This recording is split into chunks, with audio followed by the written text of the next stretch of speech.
જય દ્વારકાધીશ. નવું વર્ષ લગભગ 6 દિવસ પછી બે છે, ઇંગ્લિશ વર્ષ, અને આપણે 5-6 દિવસ પહેલા ભેગા થયા છીએ.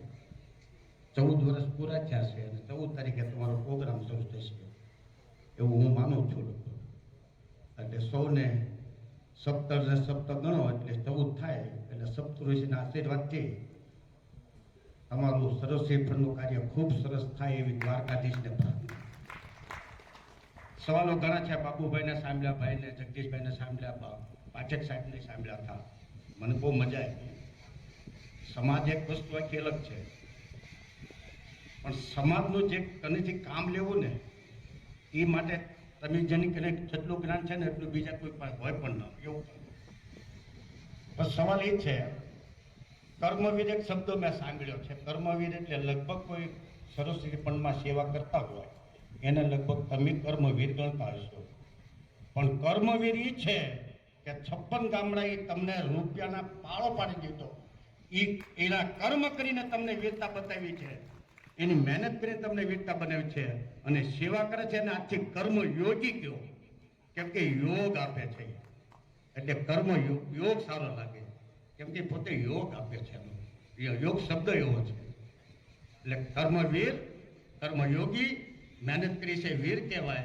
અને આપણે યોગ કરીને જે પ્રાપ્ત કર્યું હોય એ આ સરસ્વતી ફંડ કહેવાય. ઘણા દાખલા મેં સાંભળ્યા. સમાજનું સરસ વાત કરી મહેશભાઈ. આંબો છે એ બાપ છે, તો હું તો ના હું કહું આંબો છે એ બાપ છે, કેરી છે જ્ઞાતિ છે. કેરીમાં જે ફળ આપ્યા ને એ જ્ઞાતિ છે. બાપ છે ને છોકરા કે દીકરી આગળ જતા હોય તો પોતાના જે મહેનત કરેલી હાથ પગની છે એ વેચવા પણ તૈયાર થાય છે. એવા પણ આપણે દાખલા જોયા છે લાઈફમાં. દાખલા તરીકે પ્રકાશભાઈ ભટ્ટ, તો એમના ફાધરે જમીન પણ વેચીને અને આજે પ્રકાશભાઈ ભટ્ટ આજે હાથ પાકલું પણ છે. એટલે આંબો છે એ બાપ, કેરીમાં ફળ આવ્યા જ્ઞાતિ. એટલે આ બધી આપણે જ્ઞાતિ આંબો ગણો કે કેરી ગણો, કેમ કે એનાથી જ ઊભા થયા છે ને આપણે તો. બાકી સમાજમાં જેવા એક લોકો પાસે જે વિચાર છે, જયભાઈ બહુ સરસ મુદ્દો લાવ્યા. જયભાઈને વિનંતી, પ્રોફેસરોને વિનંતી, પ્રોફેસરને આપણે મિટિંગ પણ કરી ચૂક્યા છીએ, ડોક્ટરોની પણ મિટિંગ કરી ચૂક્યા છીએ, એન્જિનિયર પણ મિટિંગ કરી ચૂક્યા છીએ. પણ જવાબદાર વ્યક્તિ આવો, સમાજ તમારી સાથે રહેશે, અમારી ગેરંટી છે. જવાબદાર વ્યક્તિને સંભાળવું જોઈએ. જેમ સરસ્વતી ફંડ વાળે સંભાળ્યું છે એ રીતે જવાબદાર વ્યક્તિ આવો, સંભાળો, જ્ઞાતિ તમારી સાથે રહેશે, એ મારી જવાબદારી છે. વધારે કાંઈ મને 7 મિનિટ આપી છે, 7 મિનિટ નહીં થાય, કેમ કે હું વક્તા નથી. પણ સમાજે જે કાર્ય છે બધા એક અમરેલાની વચ્ચે છે. અમરેલા કે છત્રી, પછી સરસ્વતી ફંડ હોય, જ્ઞાતિનું કોઈ કાર્ય હોય, પાલીવાળ ધોધ હોય, યુવા પાક હોય, ગમે હોય. હા, સ્વાભાવિક છે વિલીકરણ કરી છે અમરેલાની હેઠળ બધાને હિસાબ હોવો જોઈએ. બાકી કાર્યક્ષેત્ર માનો કે આ લોકો કરશે પ્રોફેસરોનું ભણાવવાનું, તો એમની સાથે સમાજ છે. પણ એને એની આ બધી વસ્તુ થોડા સમય પછી લગભગ પોલીસ ભાઈઓની પણ એક મિટિંગ મેં બોલાવીને વિચારી રહ્યા છે.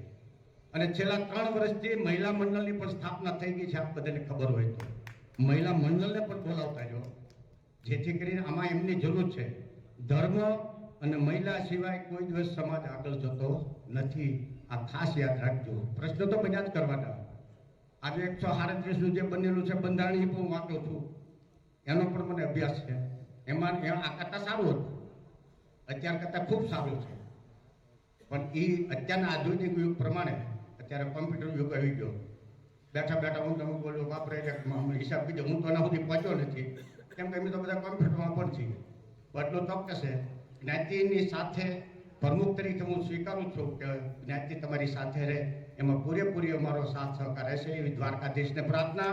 જય દ્વારકાધીશ, જય દ્વારકાધીશ. માકો વિશ આપે કીશ, ઉસકા નામ હે દ્વારકાધીશ. જય દ્વારકાધીશ. ગામના સરપંચ શ્રીને વિનંતી કરીએ. કાર્યક્રમ પૂર્ણ થયા પછી આપણે પ્રશ્નોત્તરી સેશન રાખીશું. એટલે જેમાં પછી જેમને પ્રશ્નોત્તરી હોય તો અમે જવાબદાર લોકો અહીંયા બેસશું થોડી વાર માટે. આપ પ્રશ્નોત્તરી કરી શકો છો. ગામના સરપંચ શ્રી આપણે એક ઠરાવ કર્યો કે ફિક્સ પગાર વાળા હોય એમને આપણે 1 વર્ષ પૂરતા જે ફોર્મ આવે આપ્યું, કેટલાક ફોર્મ આપે જોઈ છે, પછી આવતા વખતે અમે રિવાઇઝ કરશું.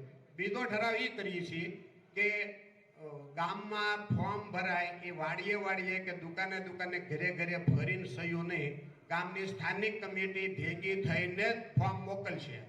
બરાબર? એનું કારણ છે કે એમાં આપણા છોકરાઓનું સ્પિરિટ અણાય છે.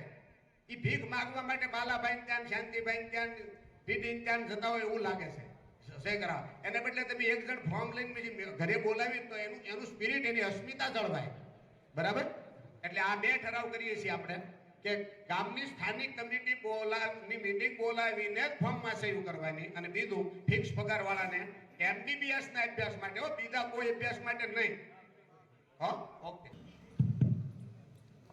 આજના આ સરસ્વતી ફંડ યોજના નું જે કાર્ય જ્ઞાતિની અંદર ચાલે છે એની વાર્ષિક સભા નિમિત્તે પધારેલા જ્ઞાતિના પ્રમુખ, મંત્રી, સૌ આગેવાનો, રાજકીય સામાજિક સબ કાર્યકરો, ગામના વડીલો, યુવાનો, મિત્રો અને દોસ્તો બધાએ જે સમય ફાળવ્યો એ બદલ આ ગામ વતી હું સૌનો હૃદયપૂર્વક આભાર માનું છું.